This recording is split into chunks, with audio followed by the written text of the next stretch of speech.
Riscos geológicos do município de Belo Horizonte. Eu sou a professora Maria Giovana Parisi, do programa de pós-graduação em Geologia e também da graduação em Geologia da UFMG. Esta palestra, ela conta também com apoio da Associação Brasileira de Geologia de Engenharia e Ambiental, ABGE.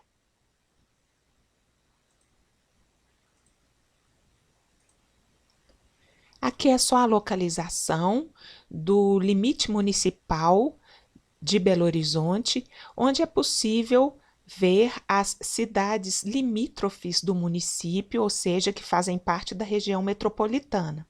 Enfatizo que, a oeste, nós temos um polo industrial, a norte, o aeroporto de Confins, a região cárstica de Lagoa Santa, a indústria cimenteira de Pedro Leopoldo Vespasiano. Temos também o polo turístico da Serra do Cipó e, ao sul, nós temos as riquezas minerais do quadrilátero ferrífero. Esta apresentação vai ser organizada da seguinte forma: eu vou falar um pouco da suscetibilidade, ou seja, a geologia, predisposição aos processos, vulnerabilidade e o que vem sendo feito com relação ao risco geológico. Geologia simplificada. Aqui nós temos um mapa geológico de Belo Horizonte, onde é possível observar que o território possui dois grandes grupos geológicos. 70% do território é ocupado pelo complexo Belo Horizonte, que é constituído de guinais, rochas do embasamento, especialmente guinais, e solos residuais dessa litologia. E 30% do município de Belo Horizonte ocorre nessas faixas de sudeste a sudoeste, onde predominam metasedimentares do supergrupo Minas, tendo aqui neste perfil a Serra do Curral, que é o limite sul do município, dominada pelo grupo Itabira, constituído por itabiritos da formação Cauê e filitos e dolomitos da formação Gandarela. Depois, o grupo Piracicaba, nessa faixa aqui intermediária, constituídos pela formação Cercadinho, que é quartzitos ferruginosos intercalados com filitos prateados.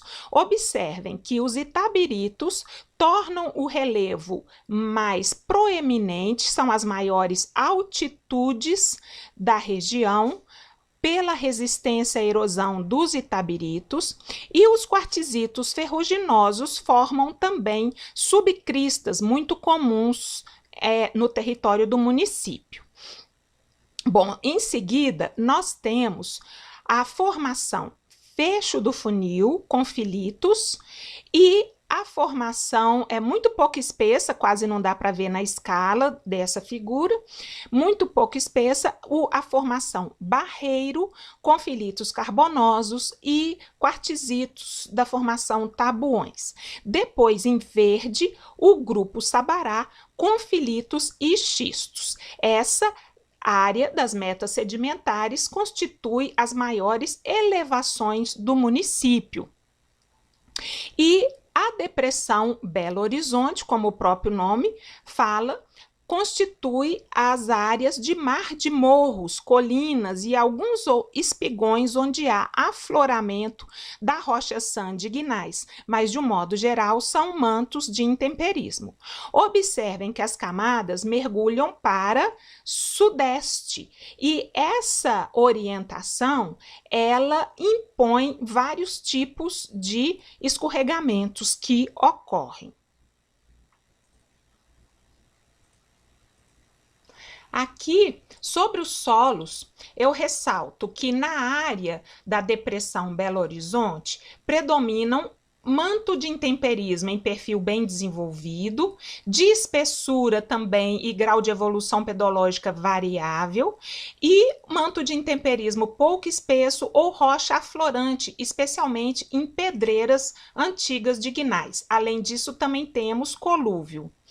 Na sequência de metasedimentares, nós temos solos naturais do tipo litólicos e também depósitos divertentes, assim como depósitos tecnogênicos, como bota-fora, que geram talos também, tá?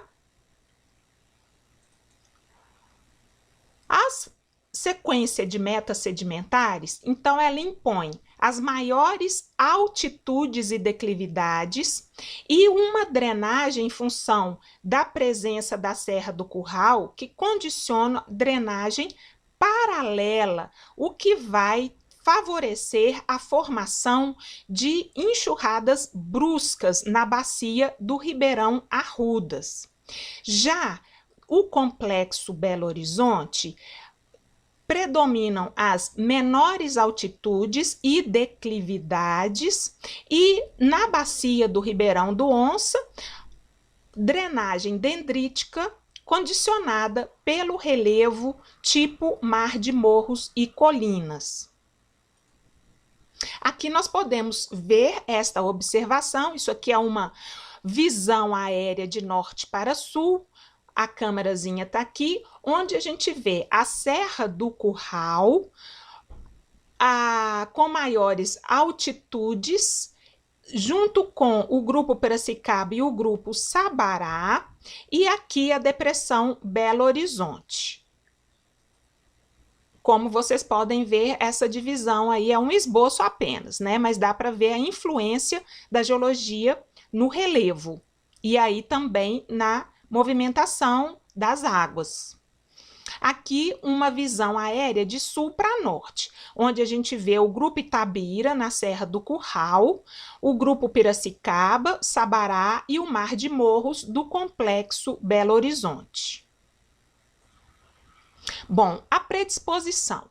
Começando pelo grupo Itabira, nós temos aqui a Serra do Curral, que divide o município de Belo Horizonte com Nova Lima. Do lado de Belo Horizonte, nós temos queda de blocos.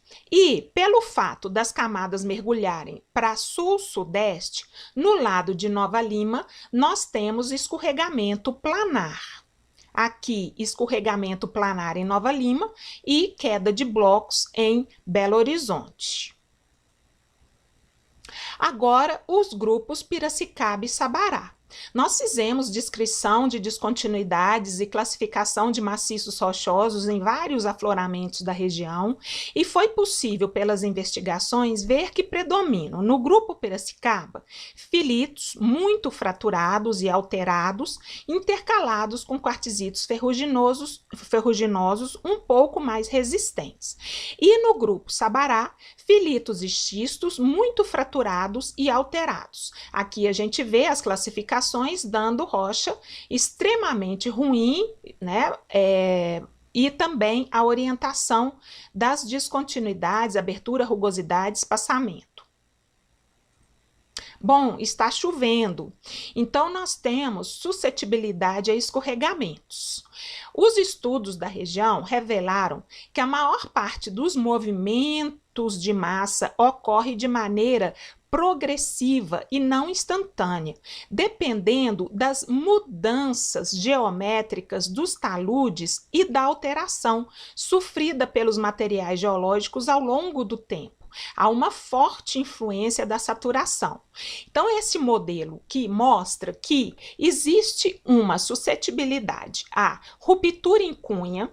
Essa ruptura em cunha, ela expõe mais duas faces secundárias no talude principal. Por uma face secundária pode ocorrer ruptura planar, por outra tombamento ao longo das fraturas, e esses fragmentos gerados em todas essas rupturas vão gerar um depósito de vertentes que posteriormente saturados podem condicionar fluxo de detritos e rastejamentos. Aqui um exemplo de ruptura em cunha, bem bonita, né? Uma cicatriz bem típica. Nesse lado dessa face secundária tem escorregamento planar e desse lado nós temos tombamentos. E os depósitos de vertentes aqui. Aqui o depósito de vertente já escorregou num talude da BR-040, que não está assim mais, já foi recuperado. Bom, no grupo Piracicaba e Sabará, ocorrem espessos depósitos de vertentes, também do tipo talos, com fragmentos de xistos e filitos, e pode acontecer fluxo de detritos, rastejamento e também alguns escorregamentos rotacionais, especialmente agora que está chovendo. Aqui, exemplo de rastejamento numa rua lá no bairro Mangabeiras, isso em 2005, vocês estão vendo um muro bem fraquinho, já tombado em função dos depósitos de vertentes que se mobilizam, mas aqui em 2020 eles reforçaram o muro e mesmo assim não adiantou, continua havendo o rastejamento, é um processo muito forte. Temos também escorregamento planar ao longo do contato solo, aterro, bota fora com a rocha em cortes verticalizados, que desconfinam esses contatos. Tudo isso ocorre especialmente em períodos chuvosos.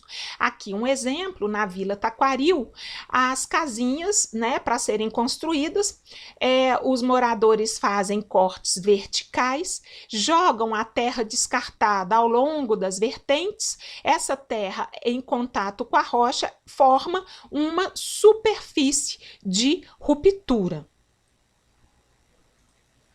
como ocorreu na Vila Ventosa em 2020. Também temos, em função da penetração da água nas fraturas e foliação das rochas, especialmente quando o acamamento mergulha contrário ao corte do talude, a ocorrência de tombamento e queda de blocos. Aqui exemplos na Avenida Mário Werneck, um tombamento típico no xisto do grupo Sabará, e aqui também é possível ver o acamamento mergulhando no sentido contrário ao corte, mas os tombamentos impondo aí queda de blocos sobre esta casinha. Observe essa casinha que eu vou mostrar onde que ela está. Aqui, ó. Tá? No contexto aí vocês podem imaginar a situação de risco e vulnerabilidade. Bom, escorregamento rotacional de colúvio, aterro, em duas situações com diferentes padrões construtivos, isso no grupo Sabará. Aqui uma construção bem mais resistente, onde só o muro foi afetado. E aqui, infelizmente, na Vila Bernadette, em 2020, houve mortes. O complexo Belo Horizonte. Nós temos areia siltosa de alta erodibilidade nos solos do tipo saprolito e eles são, então, responsáveis pela erosão. Essa erosão, ela vai resultar em assoreamento de cursos d'água e inundação. Temos também escorregamento planar do saprolito ao longo de estruturas reliquiares subverticais do gneiss. São estruturas que nós medimos que possuem uma orientação em torno de 140, 75, como a gente vê aqui. Mas, com uma chuva mais intensa, todo o manto de intemperismo, quando for mais espesso, pode sofrer escorregamento rotacional. Aqui exemplos de uma ruptura planar nesse talude com essa casinha ficando exposta no Engenho Nogueira, erosão do saprolito e aqui só para mostrar para vocês as estruturas reliquiares subverticais que nós identificamos que impõem esses escorregamentos planares no saprolito. Bom, escorregamentos circulares dos solos espessos.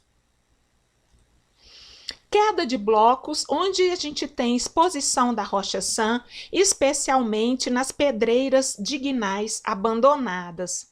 Aqui é uma queda de blocos que aconteceu em 2012 na pedreira do Tupi, na região norte, mas as famílias em risco já foram removidas, podem ficar tranquilos. Bom, os processos hidrológicos, eles são agravados pela impermeabilização da cidade. Aqui nós temos vários exemplos, né, de enchente seguida de inundação no Arrudas, inundações na Avenida Cristiano Machado, isso é a Bacia do Onça, aqui do Arrudas, na Rua Marília de Dirceu e o Arrudas também com enchentes. Bom, vulnerabilidade, estou terminando. São 120 mil domicílios em vilas, favelas ou zonas especiais de interesse social, 370 mil pessoas aproximadamente morando nessas áreas. Em 2019, 1.100 edificações foram contabilizadas em áreas de risco. No último período chuvoso, 5.000 vistorias foram realizadas e houve remoção de 500 famílias que foram beneficiadas pela Bolsa Moradia. O que vem sendo feito? Principalmente, tem ações compartilhadas para a gestão das águas com relação a inundações, resíduos sólidos, erosão, enxurradas, vulnerabilidade, poluição por esgotos. Há a inclusão das comunidades nas decisões de gestão. Vistorias pelo Programa Estrutural de Áreas de Risco, remoções preventivas, obras com mão de obra do morador e obras e eliminação do risco geológico. Núcleos de defesa civil e núcleos de alerta de chuvas com voluntários que são treinados e capacitados, recebem os alertas de chuva e transmitem para os moradores. Aqui, vistorias do Taquaril, obras de reparação e contenção antes e depois, monitoramento, controle e proibição de ocupação, aqui com algumas placas típicas. O Vila Viva, que é um projeto que eu gosto muito, que inclui aí construção de unidades habitacionais, saneamento, remoções, vias urbanas, urbanização de becos, parques, áreas de lazer e esporte.